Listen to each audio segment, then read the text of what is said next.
Hello student, आज हम start कर रहे हैं +1 फिजिक्स। इस वीडियो में हम फर्स्ट चैप्टर के स्टार्टिंग के कुछ आर्टिकल्स कवर करेंगे। But before going to start first chapter, सबसे पहले हम देखेंगे कि +1 फिजिक्स का सिलेबस क्या है, टोटल कितने चैप्टर्स हैं, उन चैप्टर्स को कितने यूनिट में डिवाइड किया हुआ है, किस यूनिट की कितनी वेटेज है, कितने मार्क्स के लिए वो सब्जेक्टिव पॉइंट ऑफ व्यू से है, कितने मार्क्स के लिए वो ऑब्जेक्टिव पॉइंट ऑफ व्यू से है, कौन कौन से यूनिट की वेटेज ज़्यादा है। तो सबसे पहले हम वो डिस्कस करेंगे। उसके बाद आज ही हम फर्स्ट चैप्टर को स्टार्ट करेंगे। ओके, सो स्टूडेंट, +1 फिजिक्स में टोटल 15 चैप्टर हैं। उन 15 चैप्टर को 10 यूनिट्स में डिवाइड किया हुआ है। ओके, सो हर एक यूनिट की वेटेज डिफरेंट है। कुछ यूनिट मैक्सिमम मार्क्स की हैं, कुछ यूनिट के जो मार्क्स हैं वो कम हैं। तो सबसे पहले हम देखेंगे सिलेबस क्या है, किस यूनिट में कितने चैप्टर्स हैं। ओके, सो जो हमारी फर्स्ट यूनिट है that is physical world and measurement. Okay, तो इस यूनिट में chapter number 1 and chapter number 2 आते हैं। चैप्टर नंबर 1 है physical world and chapter number 2 है यूनिट्स एंड मेजरमेंट्स। ये स्मॉल सी यूनिट है, ये एग्जाम में ओनली 3 मार्क्स के लिए आएगी। ठीक है, जो इसकी वेटेज है वो 3 मार्क्स है only.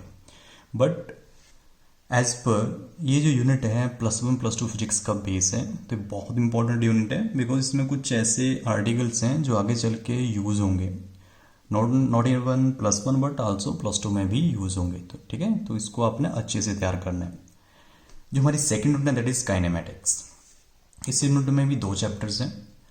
Chapter number 3 of NCERT that is motion in a straight line and chapter number 4 that is motion in a plane.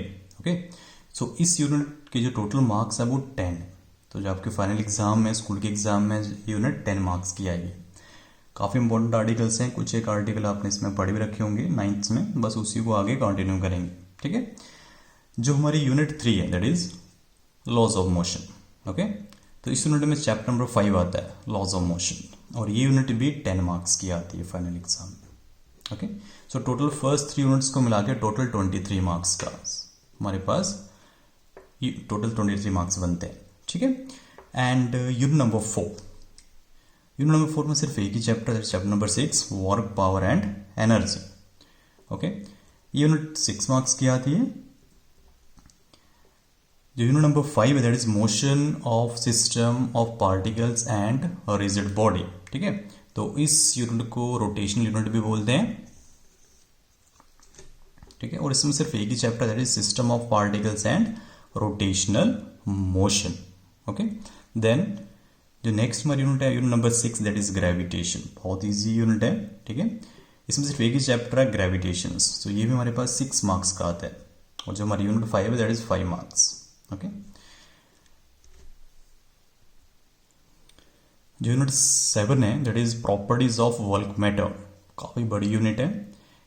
Chapter number 9, chapter number 10, chapter number 11, 3 chapters को मिला के यूनिट बनी हुई है NCERT के। ठीक है, तो chapter number 9 is nothing but mechanical properties of solid, chapter 10 is mechanical properties of fluid and chapter 11 is thermal properties of matter.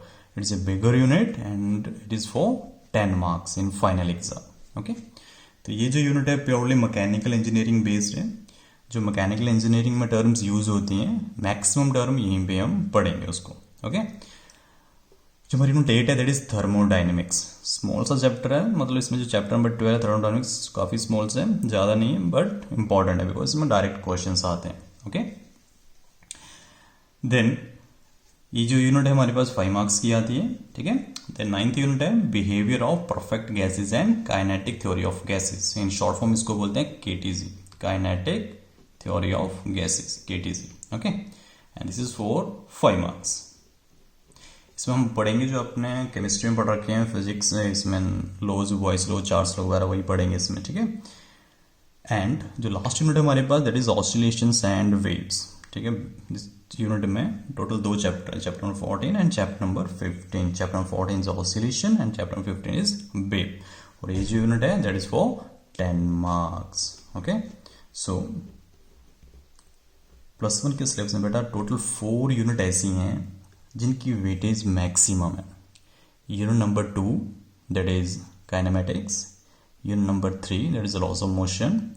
Unit number 7, properties of work methods, and last one is oscillation wave. इन चारों unit की जो weightage है that is a maximum. हर एक unit 10 marks की है तो total 40 marks. तो इन 4 unit को तो आपने अच्छे से प्रिपेयर करना है. ओके, अपार्ट फ्रॉम दैट बाकी जितनी भी यूनिट है काफ़ी इजी यूनिट है, ठीक है, जो आपके डेली लाइफ में उसी के बेस्ड पे है. तो इन शॉर्ट जितना भी सिलेबस है प्लस वन का क्वाइट इंटरेस्टिंग है. ओके, सो चलिए हम स्टार्ट करते हैं फर्स्ट चैप्टर. ओके गाइज, हमारी फर्स्ट यूनिट है फिजिकल वर्ल्ड एंड मेजरमेंट्स. ठीक है, तो जैसे मैंने आपको बताया इस यूनिट में 2 चैप्टर हैं. Chapter number 1 that is physical world and chapter number 2 is nothing but measurements. तो अभी हम स्टार्ट कर रहे हैं chapter number 1 physical world. Okay, तो फर्स्ट ऑफ ऑल इसमें जो बेसिक टर्म्स यूज होंगे पहले हम डिस्कस करेंगे कौन कौन सी बेसिक टर्म्स यूज होती है इसमें. ओके, तो फर्स्ट आर्टिकल है साइंस. नो डाउट साइंस बेटा आप छोटी क्लासेस से पढ़ते हुए आ रहे हैं. पहले हम इसको डिफाइन कैसे करेंगे, साइंस होती क्या है. So science is nothing but it is a systematised and organised knowledge about the various natural phenomena. Natural phenomena means what, जो आपके नेचर में होते हैं, आपके अराउंड होते हैं. ठीक है, उसको नेचुरल फिनोमिनास बोलते हैं. जैसे आप वॉक कर रहे हो, मूव कर रहे हो, ठीक है, जैसे आप कोई बोल रहा है, आप तक साउंड पहुंच रहा है, ठीक है, वो सब कुछ नेचुरल फिनोमिना है. तो साइंस में हम किसके बारे में पढ़ेंगे, वेरियस नेचुरल फिनोमिना, या जिस ब्रांच में हम वेरियस नेचुरल फिनोमिना को स्टडी करते हैं उसको हम क्या बोलते हैं, साइंस बोलते हैं. बट कुछ कंडीशंस हैं कि जिसमें हम ऑब्टेन कर रहे हैं, क्या ऑब्टेन कर रहे हैं, रिजल्ट ऑब्टेन कर रहे हैं. कैसे, by careful experimentation, observation and accurate reasoning. ठीक है, तो science is nothing but it is a branch जिसमें हम वेरियस नेचुरल फिनोमिना के बारे में पढ़ेंगे. ठीक है, और उनको हम ऑब्टेन करेंगे, रिजल्ट को ऑब्टेन करेंगे through experimentation, observation and reasoning के साथ. ठीक है, सो नेक्स्ट आता है टाइप्स ऑफ साइंस. साइंस की ब्रांचेस कितनी है, तो बेसिकली साइंस की बहुत ज़्यादा ब्रांचेस होती हैं. ठीक है, जिसको हम सब ब्रांचेस बोलते हैं, बट मेन इसको 2 टाइप्स में डिवाइड किया हुआ है. ठीक है, तो first is biological science. Biological science का मतलब क्या है, जैसे इसको आप बायो बोलते हैं. सो biological science is nothing but किसके बारे में हम स्टडी करना, लिविंग थिंग्स के बारे में हम स्टडी करते हैं. ठीक है, उसको हम बायोलॉजिकल साइंस बोलते हैं. The science which deals with the behaviour of living things are called biological science. तो बायोलॉजिकल साइंस में जो हमारी आगे सब ब्रांचेस दैट इज बॉटनी हो गई, जोलॉजी हो गई, फॉरेंसिक साइंस हो गई, एक्सेट्रा, ये कुछ एक ब्रांचेस हमने यहाँ पे ली हुई हैं. ऐसे बहुत सारे ब्रांचेस हैं. ठीक है, क्लियर हो गया, समझ आ गया. ठीक है, biological science is nothing but जिसमें हम किसके बारे में पढ़ते हैं, लिविंग थिंग्स के बारे में पढ़ते हैं. और इसके टाइप्स क्या हैं, जोलॉजी हो गया, ठीक है, देन बॉटनी हो गया, फॉरेंसिक साइंस हो गया. So these are the different types of the biological science. Physical science, तो बेटा फिजिकल साइंस में मेन 2 टाइप्स की साइंस आती है. एक आपकी फिजिक्स होगी, ठीक है, जो हमारा ये जो सब्जेक्ट चल रहा है physics, and second one is chemistry. ये 2 टाइप्स की मेन फिजिकल साइंस है. ठीक है, तो केमिस्ट्री क्या, फर्स्ट ऑफ ऑल केमिस्ट्री किसको बोलते हैं. केमिस्ट्री में बेटा हम स्टडी करते हैं, क्या करते हैं, स्टडी करते हैं. किसकी स्टडी करते हैं, सब्सटेंस की स्टडी करते हैं. और क्या स्टडी करते हैं बेटा, उसके स्ट्रक्चर की स्टडी करते हैं, उसके कॉम्पोजिशन की स्टडी करते हैं, and change in which takes part. ठीक है, तो उसमें चेंजेस क्या क्या हो रहा है उसकी हम स्टडी करते हैं. तो chemistry is nothing but it is study of every substance, it's structures. Substance की स्टडी करेंगे, उसमें क्या स्टडी करेंगे, उसके स्ट्रक्चर की स्टडी करेंगे. ठीक है, साथ में कॉम्पोजिशन की भी स्टडी करते हैं. तो that is nothing but chemistry. और फिजिक्स इज नथिंग बट जिसमें हम क्या करते हैं, नेचुरल वर्ल्ड, जो आपके नेचुरल वर्ल्ड, आपके वर्ल्ड में जो नेचुरल फिनोमिना हो रहे हैं, अगर हम उसकी स्टडी करें तो उसको हम क्या बोलते हैं, फिजिक्स बोलते हैं. ठीक है, तो क्लियर हो गया. Okay, so next one is physics. अब फिजिक्स का मीनिंग क्या होता है बेटा, फिजिक्स जो वर्ल्ड है basically it is A Greek world. कौन सा वर्ल्ड है ये, ग्रीक वर्ल्ड. ओके, सो ग्रीक लैंग्वेज में एक वर्ल्ड है that is called fuses. Fuses, FUSIS, fuses भी बोलते हैं, या फिर फिजिक भी बोलते हैं, PHYSIK. ठीक है, फ्यूजिस या फिजिक. इसका मीनिंग होता है स्टडी ऑफ नेचर. फ्यूजिस का मतलब स्टडी, किसकी स्टडी, नेचर की स्टडी. या फिजिक का मतलब स्टडी ऑफ नेचर। ठीक है, तो जब हम स्टडी करते हैं नेचर्स की, उसमें क्या क्या चल रहा है, कैसे चल रहा है, किस वजह से चल रहा है, जब हम सब कुछ स्टडी करते हैं तो इनडायरेक्टली उसको हम क्या बोल रहे हैं, फिजिक्स बोल रहे हैं। Okay, so the world physics originate from A Greek word which means nature. ठीक है, तो फिजिक्स कौन सा वर्ड है, ग्रीक वर्ड है। और कहाँ से, कौन सा वर्ड है, ग्रीक वर्ड। उसका मीनिंग क्या बेटा, nature. Okay, physics is the branch of science. Physics क्या बेटा, साइंस की ब्रांच है that deals with the study of basic laws of nature. अब ये बेसिक लॉज ऑफ नेचर्स के, ठीक है, तो बेसिक जैसे आपने ग्रेविटेशन लॉ पढ़ा हुआ है, कूलम्स लॉ पढ़े हुए हैं, ठीक है, न्यूटन्स लॉ पढ़े हैं, these are called basic law of nature and their manifestation in various natural phenomena. ठीक है, और किसके बारे में पढ़ रहे हैं, बेसिक लॉ के बारे में पढ़ रहे हैं, और वो कहाँ कहाँ यूज हो रहे हैं उस फिनोमिना के बारे में पढ़ रहे हैं। ठीक है, physics is the most fundamental of all sciences as it is concerned with the study of various natural phenomena. ठीक है, तो physics is nothing but is the most fundamental of all sciences. क्यों, वाई, बिकॉज इसमें जो हम study कर रहे हैं that is nothing but various natural phenomenas की हम स्टडी कर रहे हैं। ओके, तो वैसे that is very very important. Okay, starting में जब आपके सितंबर में एग्जाम होते हैं तो वहाँ पे इसको पूछ सकता है कि what do you mean by physics. तो आपको पता होना चाहिए फिजिक्स जो वर्ड है कहाँ से लिया हुआ है, ग्रीक लैंग्वेज से लिया हुआ है। ठीक है, तो ग्रीक लैंग्वेज में कितने वर्ड हैं, 2 वर्ड्स आते हैं, फ्यूजिक्स भी आता है और फिजिक्स भी आता है। तो इन दोनों का मीनिंग ही होता है नेचर। ठीक है, तो फिजिक्स का मतलब है कि जब कभी हम नेचर की स्टडी करते हैं तो उसको हम इनडायरेक्टली बोल रहे हैं कि हम क्या कर रहे हैं, फिजिक्स पढ़ रहे हैं। ठीक है, तो physics is the word originate from Greek which means nature. और इसमें हम किसके बारे में पढ़ते हैं बेटा, बेसिक लॉज ऑफ नेचर के बारे में पढ़ते हैं। जितने भी हमारे नेचर में बेसिक लॉ उन सभी के बारे में हम पढ़ेंगे और उन लॉज का कहाँ कहाँ पे यूज हो रहा है साथ में उसको भी हम डिस्कस करते हैं। ठीक है, क्लियर हो गया, समझ आ गया। ओके, नेक्स्ट चले। So next one is scope of physics. No doubt कि फिजिक्स की जो स्कोप है that is very wide, because हर एक फील्ड में फिजिक्स यूज होती है। ओके, चाहे किसी भी फील्ड में आप पिक कर लो फिजिक्स यूज होगी ही होगी। ठीक है, एग्जांपल के लिए अगर आप मेडिकल लाइन में देखो तो मेडिकल लाइन आप ब्लड प्रेशर वगैरह मेजर करते हैं। ठीक है, मशीन्स वगैरह वहाँ पे यूज होते हैं, बेसिकली वो फिजिक्स लॉज के ऊपर ही बेस्ड होती हैं। ठीक है, और आप इंजीनियरिंग में जाओ तो वहाँ पे मशीनरी यूज होती है। मतलब जिस भी फील्ड में मशीनरी यूज होती है, और आजकल हर एक फील्ड में मशीनरी यूज हो रही है, so directly we can say that कि हर एक फील्ड में फिजिक्स यूज हो रही है। Okay, the scope of physics is very wide. Every event which occurs around us in the our daily life is based upon the principle of physics, no doubts. ठीक है, आपके around daily life में बेटा आपके around जितने भी phenomenas हो रहे हैं सारे के सारे क्या हो रहे हैं, फिजिक्स के ऊपर ही चल रहे हैं, फिजिक्स के लॉज के ऊपर ही चल रहे हैं। एग्जाम्पल के लिए बेटा अभी मैं बोल रहा हूँ बेटा फोन के थ्रू आप तक मेरा लेक्चर पहुंच रहा है। ओके, अब फोन के थ्रू आप तक लेक्चर कैसे पहुंच रहा है, with the help of waves. ठीक है, तो जितना भी हमारा ऑडियो उसको वेव में कन्वर्ट कर रहे हैं, उसको ट्रांसमिट कर रहे हैं। ठीक है, आपके फोन से उनको रिसीव कर रहे हैं। ठीक है, तो मतलब ये सारा का सारा क्या है, फिजिक्स ही है। Okay, so one way of getting the idea of the scope of physics is to look at its various sub branches. Okay, तो अगर हमने फिजिक्स की स्कोप देखनी है तो उसकी वेरियस सब ब्रांचेस के बारे में हम स्टडी करेंगे, वहां से आपको इजीली आइडिया हो जाएगा कि फिजिक्स की स्कोप कितनी है। Okay, so next one is the branches of physics. So बेटा फिजिक्स की तो वैसे बहुत सारी ब्रांचेस हैं, बट बेसिकली जो फिजिक्स को 2 डिफरेंट टाइप्स में कैटेगरी में डिवाइड किया हुआ है। First one is macroscopic. Macroscopic का मतलब होता है लार्ज स्केल पे। ओके, तो जिसको हम देख सकते हैं, ऑब्जर्व कर सकते हैं।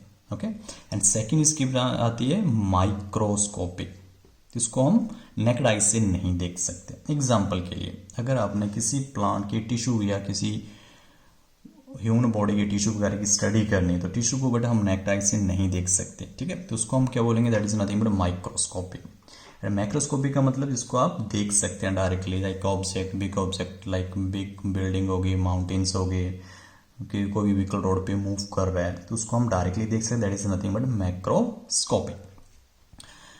Classic physics deal with macroscopic phenomena which may be at the laboratory, terrestrial and astronomical scale. मतलब जो हमारी क्लासिक फिजिक्स है वो किस में डील करती है बेटा? मैक्रोस्कोपिक फिनोमिनाज में डील करती है, जिसको हम कहाँ पे कंडक्ट करते हैं? लेबोरेटरी में कंडक्ट कर सकते हैं, मतलब जिसको हम प्रैक्टिकली कंडक्ट कर सकते हैं। Okay, and it include branches like, और कौन कौन सी ब्रांचेस इसमें इंक्लूड होती हैं? जैसे ऑप्टिक्स हो गया, थर्मोडाइनमिक्स हो गया, ठीक है, इलेक्ट्रोडाइनमिक्स हो गया। तो दीज आर द ब्रांचेस जो कि किस में आती हैं बच्चे? क्लासिक फिजिक्स में आती है, जिसको कि हम प्रैक्टिकली कंडक्ट कर सकते हैं। And quantum mechanics, quantum mechanics में हम पढ़ते हैं एटम्स के बारे में, न्यूक्लियस के बारे में, इलेक्ट्रॉन्स के बारे में, ठीक है। Quantum mechanics deals with microscopic phenomena. Obviously quantum mechanics में है कि बेटा एटम्स हैं, न्यूक्लियस है, ठीक है, इलेक्ट्रॉन्स हैं, प्रोटॉन्स हैं, जिसको कि हम नेक्ड आई से नहीं देख सकते।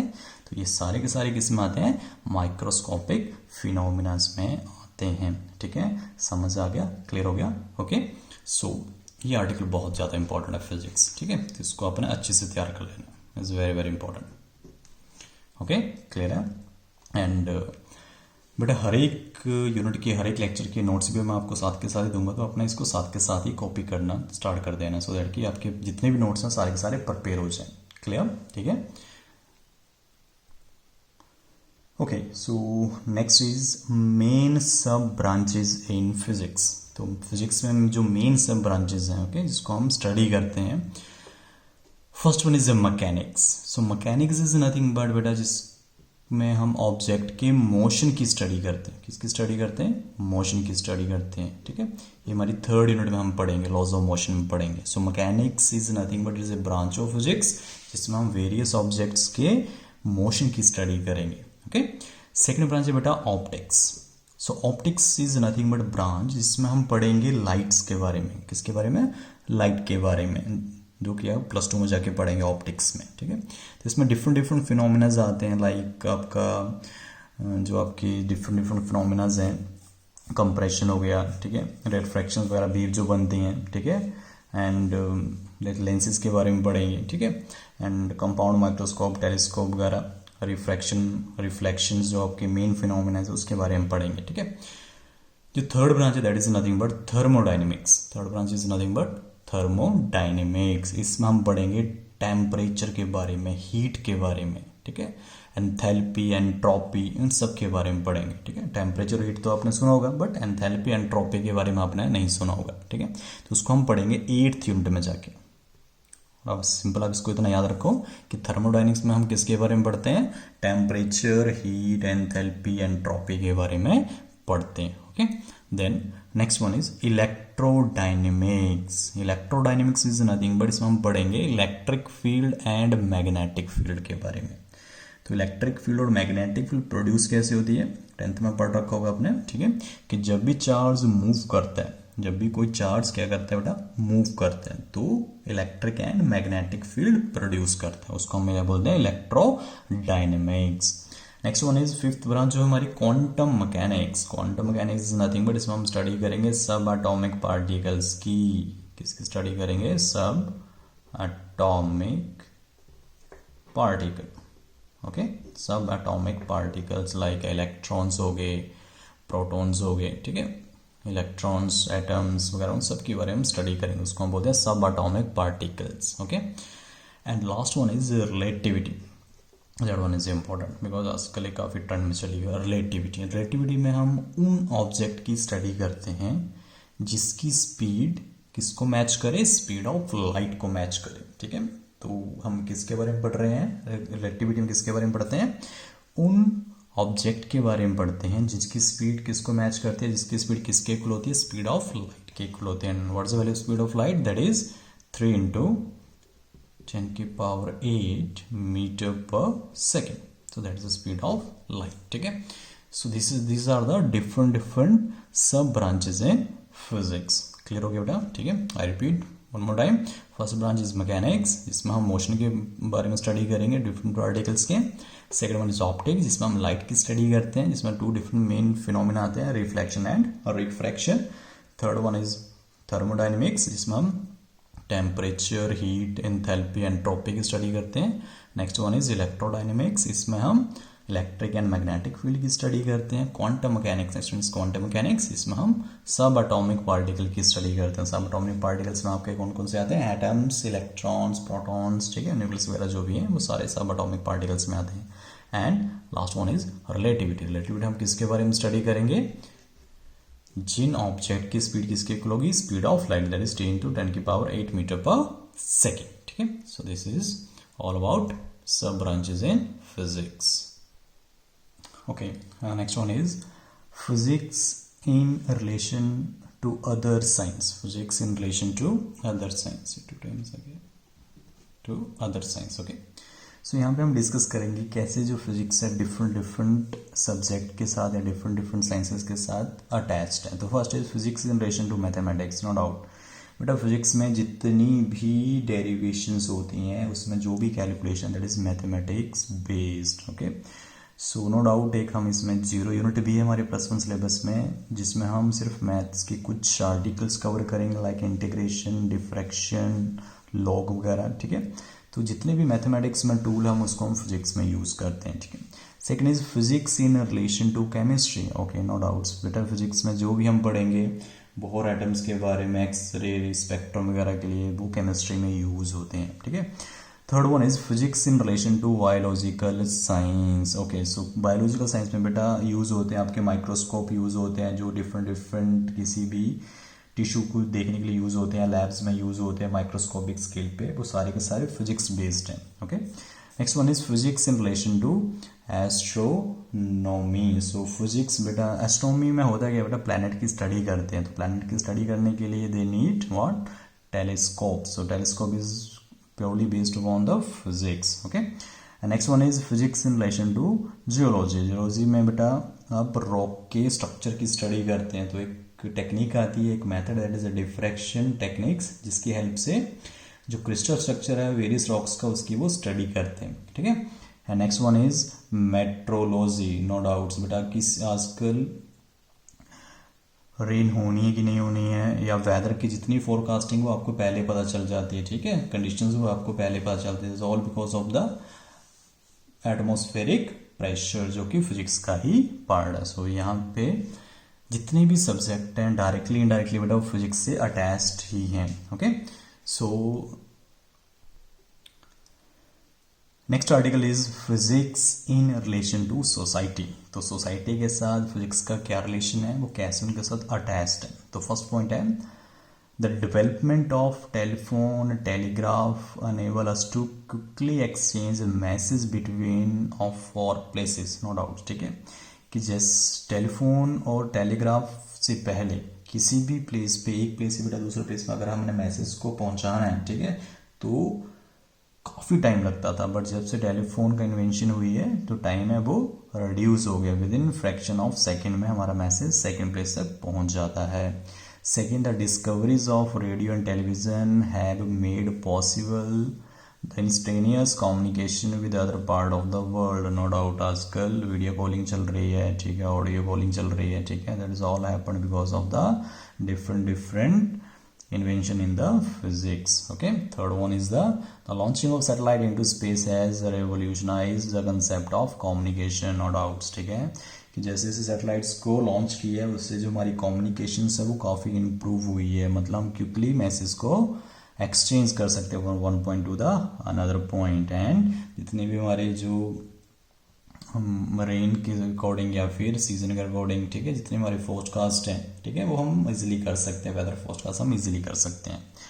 Next one is the development of alternative source of energy is of a great importance to the mankind. No doubts, ठीक है, तो जो अल्टरनेटिव सोर्सेज है जिसको हम डेवलप कर रहे हैं with the help of physics, ठीक है, या with the help of science, वो हमारे जो स्टैंडर्ड है, लिविंग स्टैंडर्ड, उसको काफ़ी वो इम्प्रूव कर रहा है। Okay, Last one is microelectronic laser computer superconductivity and energy have entirely changed the thinking and the living style of the human being. No doubt, ठीक है, जो माइक्रोस्कोपिक लेजर्स होती हैं, जो कंप्यूटर है, सुपर कंडक्टर्स हैं, ठीक है, और डिफरेंट सोर्स ऑफ एनर्जी उन लोगों ने, उन सभी ने क्या किया है, ह्यूमंस के इस लाइफस्टाइल को टोटली क्या कर दिया, चेंज कर दिया। ठीक है, so these are the points which covers in physics in relation to the society. Okay, so guys आज हम यहीं तक कर रहे हैं।